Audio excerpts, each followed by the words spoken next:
If I would have told you last Friday, this is going to happen, this is coming up in the next 5 to 6 days, that the Jets are going to have a big lead on Tampa Bay. Tom Brady will lead Tampa Bay on a 90-yard drive with 2 minutes to go, no timeouts, to win the game. But that's not going to be the biggest story out of the game. Not even close. There will be a wide receiver who will disrobe during the game and quit his team. That's where we are. And also, the media will be defending Aaron Rodgers for the MVP award. All of that's happened. I don't know what's going to happen this weekend, but this is why the NFL is so popular. It's a reality show, like a true reality show. The other reality shows aren't real. They stage their reality. This is the NFL. You can't script any of this. And here we are with the Tampa Bay Buccaneers, the defending Super Bowl champs. Antonio Brown on the outside looking in. They try to get everything together to play Carolina and then figure out what's going to happen once they get into the first round of the postseason. Aaron Rodgers is going to play this weekend, and I think it has a lot to do with winning the MVP. Now, you can say you don't want to get too rusty, and I understand that. You know, as the number one seed, you don't want to be off for a couple of weeks and then try to hit the ground running, because usually those teams that are dangerous in the postseason are the ones who have had to struggle to get into the postseason. They've been playing playoff-like football. But here we are on a Friday morning, and who knows what happens this weekend. Welcome to the show. If you'd like to get in touch, you can. 877-3DP-SHOW. Email address dp@danpatrick.com. Twitter handle at DP-SHOW. If you wait for Todd to give his limericks, well, you don't have to wait anymore, because Todd has made 6 different limerick greeting cards, his and her birthdays, Thanksgiving, Hanukkah, Christmas, New Year's, and a win or lose we celebrate limerick. Your bundle of limericks. Don't worry about buying greeting cards for the rest of the year. Also, a new T-shirt is available at danpatrick.com/controversial T-shirt. Will be unveiled a little bit later on the website. Go to danpatrick.com. Also sign up for the newsletter as well. Play of the day, stat of the day, poll question with Fritzy doing the honors will be coming up shortly. So the Buccaneers officially parted ways with Antonio Brown yesterday, and there was talk that the Bucs would hold off on releasing him until after the season. They would certainly like to keep him off another contender's roster, but if he does need ankle surgery, then that's why the Bucs decided to cut ties early. Now we'll see if Brown's career can continue elsewhere. He's 33, still is highly productive, and you can make a case that this is a receiver who put together a run during his prime that matches almost any receiver in history. But the twists and turns are so bizarre, and it's been ugly. They part ways, and you would have thought if he was going to be able to survive, you have Bruce Arians, who was a player's coach, chill coach, and you have Tom Brady. And Tom wanted to have Antonio Brown, wanted to have him in New England, got him in Tampa Bay. They won a Super Bowl. And, of course, wherever Antonio Brown is, he eventually burns down the house. It seemed like his career was over before, but he's come back. And as wild as this week has been, it's probably not enough to scare away a contender from adding a still talented but troubled wide receiver. And if you look at Antonio Brown's history, you know, when you start to go, he said, like, are you on Bruce Arians' side? Are you on Antonio Brown's side? Now, do I think that the Tampa Bay Buccaneers knew about his ankle? Yes, I do. Do I think that he was being asked to get shot up with a painkiller and a potentially dangerous drug? That's not a new thing. You've been around the league for a decade. You know about Toradol. I'm not buying that. But everything else that's attached to this, do I think that Bruce Arians did the throat-cutting gesture to him? I think he probably just said, get the F out of here. And Bruce addressed that. But, you know, this is what Antonio Brown does. It's never his fault. Every other stop, it's not his fault. It's somebody else. If I look at what's the common denominator out of all of this, it's Antonio Brown. But you go back to December of 2018. This is the last 3 years. Deactivated from the Steelers, week 17. He threw a football at Ben Roethlisberger in practice. Then later in February 2019, met with the Steelers. They agreed to move on. Traded to the Raiders. He was placed on the non-football injury list, frostbite on his feet for cryotherapy treatment. August, missed the Raiders training camp due to remember the helmet? Wanted to have his own helmet. The NFL said, no, you can't. Released from the Raiders after Instagram post asking for his release. And then September 9th, 2 days later, signs with the Patriots. An ex-trainer accuses him of sexual assault. Sports Illustrated reports a second incident of sexual misconduct. September, he was released by the Patriots. January of 2020, charged with felony burglary and battery, 2 misdemeanors, pleaded no contest. July of 2020, suspended 8 games, multiple violations, the NFL's personal conduct policy. October 2020, signed a 1-year deal with the Buccaneers. Caught 5 passes February 7th, including a TD. The Buccaneers won the Super Bowl. Re-signed with the Buccaneers in May. December, suspended 3 games for violating the NFL COVID-19 protocols, misrepresented his vaccination status. And then, do I still have time on the show? We're about to wrap it. January 2nd, took his equipment off, ran off the field, and Bruce Arians says that he's no longer a Buccaneer. Then he says the Bucs tried to make him play through an ankle injury, which is why he abruptly left the game. I'm going to go back. And there's a moment, I think there's 6 minutes and 36 seconds left in the third quarter. And Tom Brady walks down the sidelines, and Antonio Brown has his arms, he's leaning back on the bench.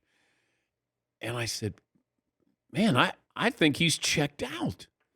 And Tom says something to him, and I think he basically blew off Tom Brady.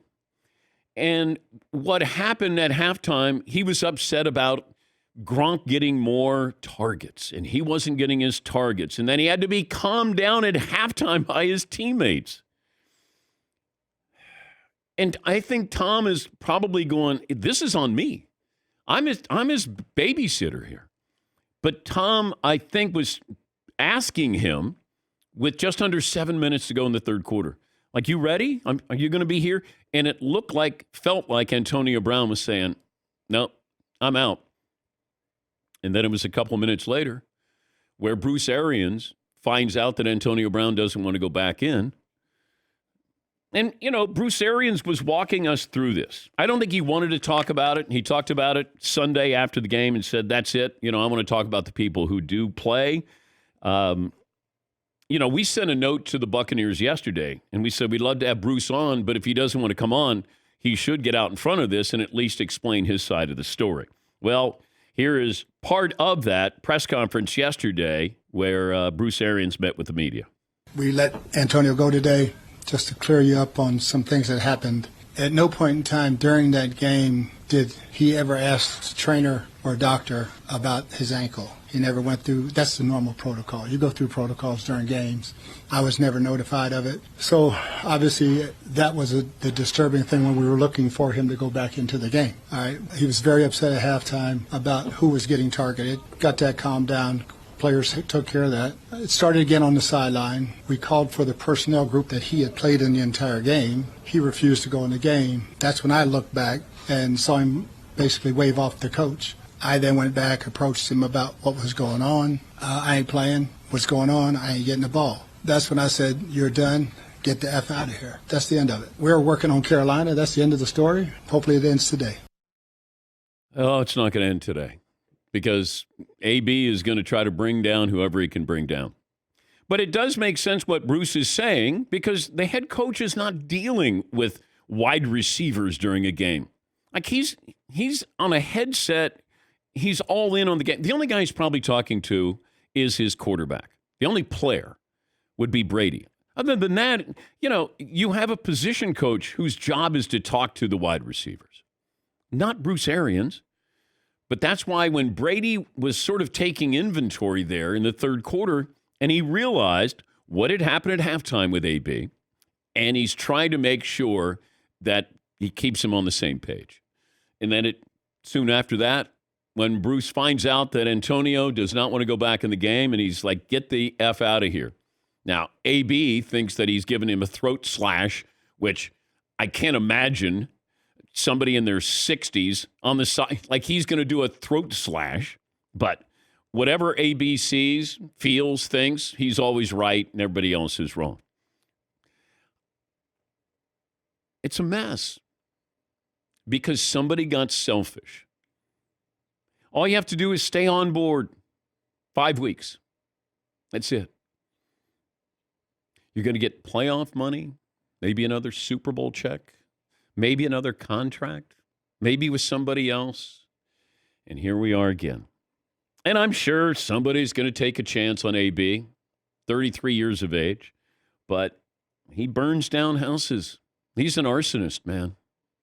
Yes, It's funny, too, because the text message with Alex Guerrero that he leaked, where he was talking about the $100,000 that he's owed, Alex Guerrero actually comes off as a pretty good guy. He's just like, okay, cool, let me know where to send your money. Yeah. Like, he's like, all right, yeah, I'm going to give it back to you. Just let me know where to send it. Yeah. Sorry it didn't work out. Yeah. He came off like a great guy. Yeah, Paul. I'll tell you, going forward, any coach, executive player is going to be very careful texting back and forth with Antonio Brown because they know it's going to be leaked on the media a week later. Yeah. You got to be careful. Yep.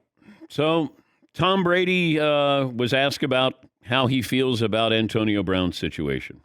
Tom, how hurt are you by what transpired in the last week with Antonio Brown for a guy that went out of his way to bring him here, to do everything you can for him? I think there's a lot of personal, obviously, feelings. I don't think this is really the week to discuss it, though. So, I'm just going to do the best I can do as quarterback of the team and try to put together a great week, finish strong. You just always deal with different things over the course of the season. That's what we're doing this week.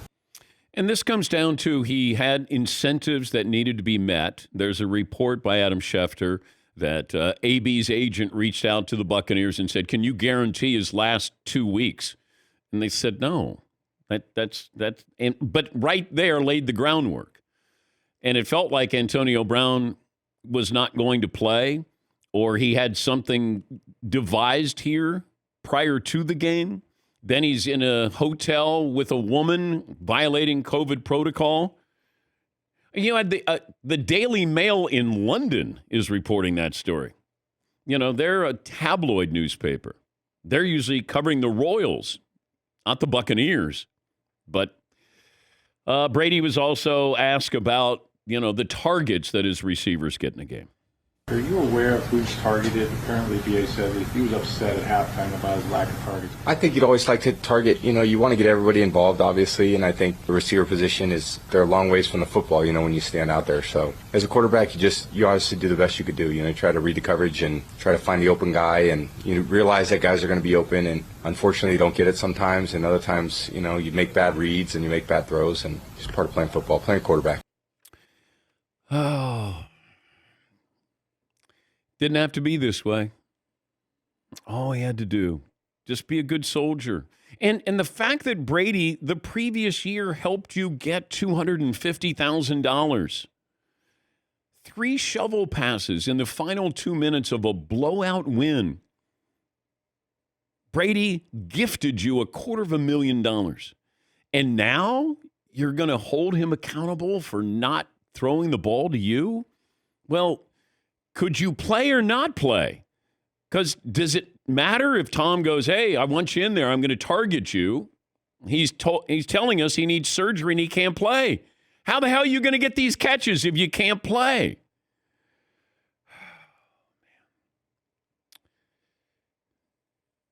Yeah, Paul.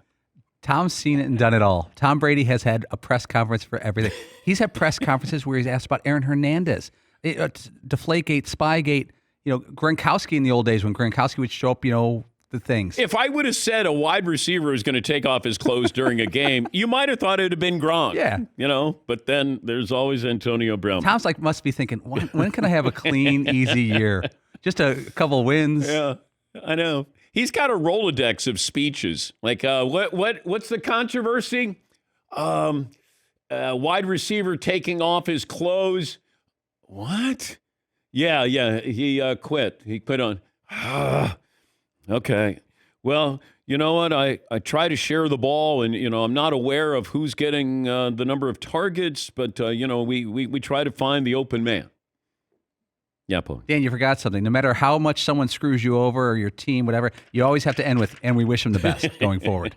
You have to wish people the best going forward.